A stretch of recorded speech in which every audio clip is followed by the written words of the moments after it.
あなたはタトゥーを入れた人を見たらどう思いますか？タトゥーは日本ではあまりいい印象を持たれないことが多いんですが、海外では個性の表現や宗教的理由からファッション感覚で気軽にタトゥーを体に入れる人も多いんです。そんな人々の中でもひときわ有名なのがブラジルに住むアーティストの男性の名前はミシェル・ファロド・プラット。プラットは異常なほど全身にタトゥーを入れているんです。手足はもちろん顔や頭、そしてなんと眼球や下にもタトゥーがあるんです。プラットは悪魔を意するリオバオ・プラットという名で呼ばれています。なぜプラットが悪魔と呼ばれているのか、それはプラットの体が全身にタトゥーが入っているだけではなく、角が生えているから。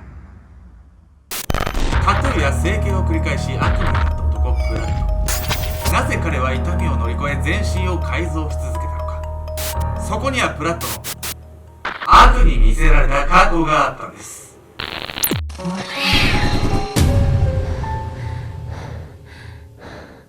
おはすみんな、クリスマスこのままだとぼっち疑惑ケンちゃんです。ミセスパーカー、闇闇子です。スパイダーマン。突っ込めないじゃないあんた、ろくに。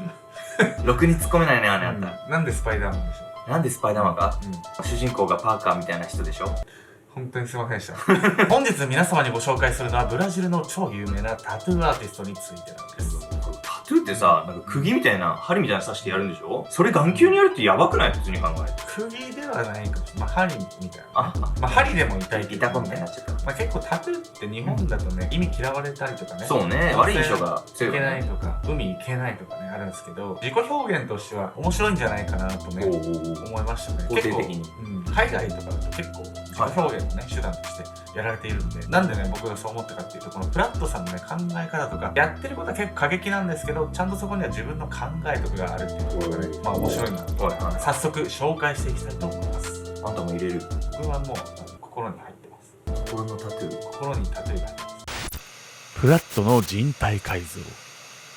遡ることおよそ25年前の1996年、ブラジルのサンパウロが今回の舞台。この地に悪魔と恐れられた一人の男性がいました。男性の名前はミシェル・ファロド・プラット。職業はタトゥーアーティストです。プラットがタトゥーを彫り始めたのは10代の頃。もともとブラジルではファッション感覚で体にタトゥーを入れることが多く、ブラジルに住む若者のおよそ6割が体にタトゥーがあると言われているんです。プラットも気軽なファッション感覚から腕を中心にタトゥーを入れ始め、年齢を重ねるごとに胸周りや足にも小さなタトゥーを入れていきました。30代の頃までは周りから見ても違和感のない範囲でタトゥーをしていたんです。しかしプラットの様子が変わり始めたのは40代の頃。それまで部分的に入れていたタトゥーを全身に彫り始めたんです。皮膚にタトゥーを入れる箇所がなくなると髪の毛を剃り、頭にタトゥーを、頭皮にタトゥーを入れるところがなくなると自分の顔面に入れ始め、最終的にプラットがタトゥーを入れた場所はなんと舌と眼球。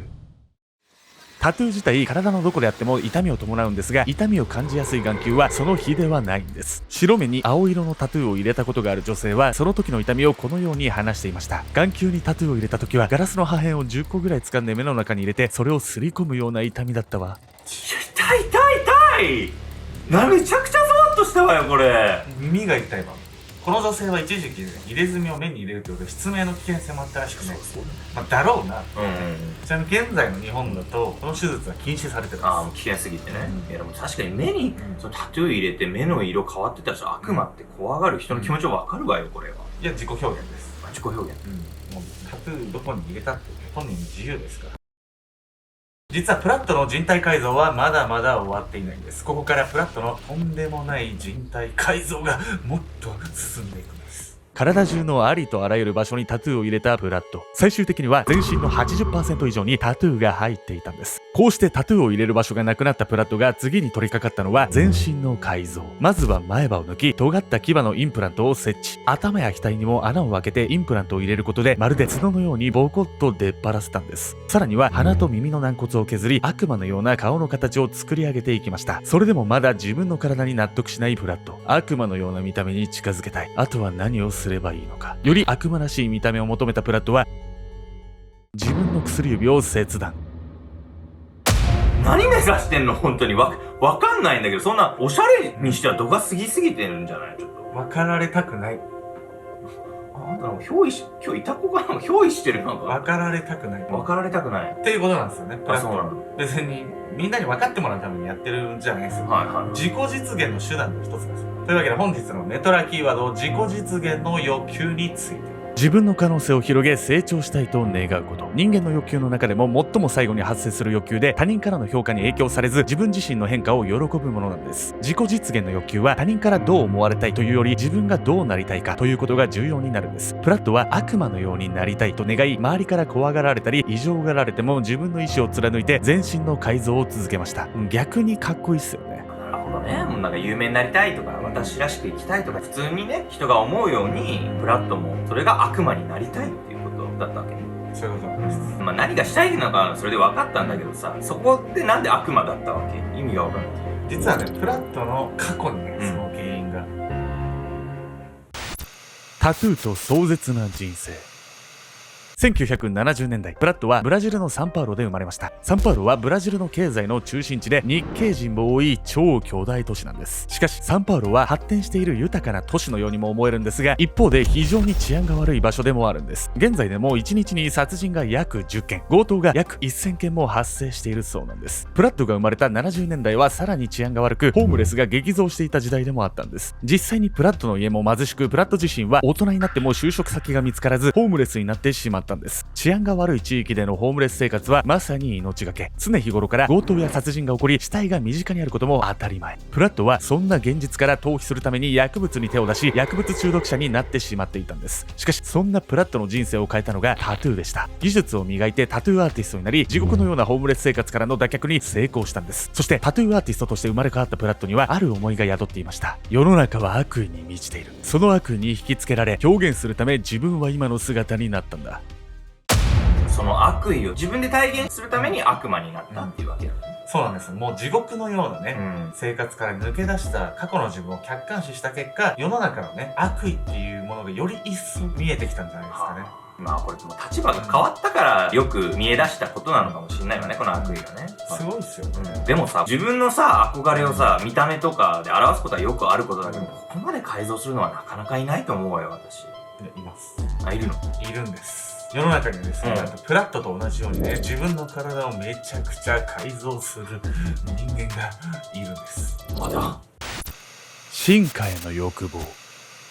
スペインに住むボディアーティストマネル・デ・アグアスもある目的のために自分の体の一部を変形させていたんです。名前言えた。アグアスが改造したのは頭。なんと頭蓋骨に穴を開け、魚のヒレのようなアンテナをつけていたんです。もう全然意味わかんない。アグアスはもともと人間の進化に興味を持っていました。2017年8月、特殊なヘッドバンドを開発し、大地の振動を肌で感じ取ることに成功したアグアスは考えるんです。自分を改造して人間の進化をさらに高めたい。インプラント技術を駆使し、体に様々なツールを埋め込み始めたアグアスは2018年に両耳の上に魚のヒレのようなアンテナをつける手術をしたんです。その手術を担当したやつもどういうこと？このヒレはおよそ 500g で取り外し可能。太陽光で充電でき、 Wi-Fi を通じ様々なデバイスとも接続ができたんです。さらにヒレは頭蓋骨を通じ、外の世界の温度や湿度、気圧や振動をダイレクトに伝えてきました。それによりヒレをつけたアグアスはもうすぐ雨が降る、何時間後には気圧が下がるといった予報をピタリと当てたそうなんです。すげえな。現在24歳のアガースは自分自身を人間だとは思っていません。自分は何か別の生き物だという思いが年々強まっているそうなんです。すっごいこと考える人もいるのね、こうやって。進化したっていう欲求からヒレをつける手術なんですけど、本国のスペインでは倫理的な問題からやりませんと断られちゃって、じゃあどこでやられたかというと、なんと日本の渋谷区にある整形外科で行ったんです。そうなの？そうなんです。意外なところで日本が出てくるわね。ヒレをつけるの技術力が必要らしいです。でもプラットもアグアスもさ、他人の評価気にしないとはいえさ、仲間っていうか評価してくれる人がいなくて辛くなかったのかしら。アグアスはわからないんですけど、プラットに関してですね、めちゃくちゃ強力な理解者がいたんです。羨ましい。全身にタトゥーを入れ、鼻と耳を削いで角まであるプラット。まるで悪魔のような姿は彼の望んだものだったんですが、周りの人たちから避けられることが多く、近所の人からは怖がられていたんです。しかしプラットには愛する妻がいます。妻の名前はキャロル。彼女もまた自分の姿を悪魔のように改造しているんです。全身に黒を基調としたタトゥーを入れ、顔面や頭皮にはメイクなしでも目立つ顔になるようにタトゥーを入れています。もちろん眼球にも。キャロルの目に入った赤いタトゥーはとても印象的。キャロルはさらに目立つように胸を大きくし、額の一部に穴を開けていつでも角が設置できるように改造。舌はタトゥーを入れる代わりに2つに割れ、まるで大きい蛇のようなスプリットタンになっているんです。そんなキャロルの職業もまた身体改造を専門とするタトゥーアーティスト。彼女は自分の体を変身させながら25年もかけプラットの外見を変えてきたんです。プラットはそのことを誇らしげにこう語ります。妻は改造を専門にしているので、僕は彼女の傑作になれればと思っているよ。プラットたち夫婦は見た目が汚らしくて恐ろしい、子供の前に姿を現さないで、どこか別の場所へ引っ越せなど、その外見のせいで非難されることも多くあるんです。もうそれ言ってる奴らの方がもうなんかやばいっすけどね。しかしプラットは全く気にしていないんです。よかった。自分が望むことは社会の確立されたパターンとは異なるんだ。外見が悪魔のようでも自分の心の中には良心は存在しているんだ。私はこれまでにとても多くのサポートや愛を受けてきたから、誰かから向けられる憎しみはそれに比べると些細なものだよ。そんなプラットに嫌悪感を示す人がいる一方、彼に惹かれる人も世界中にいるんです。プラットが開設しているインスタグラムアカウントディアバオプラットには9万人以上のフォロワーがいるんです。プラットたちは今もさらなる人体改造に向けて計画中。世界中の彼のファンはその動向に注目しているんです。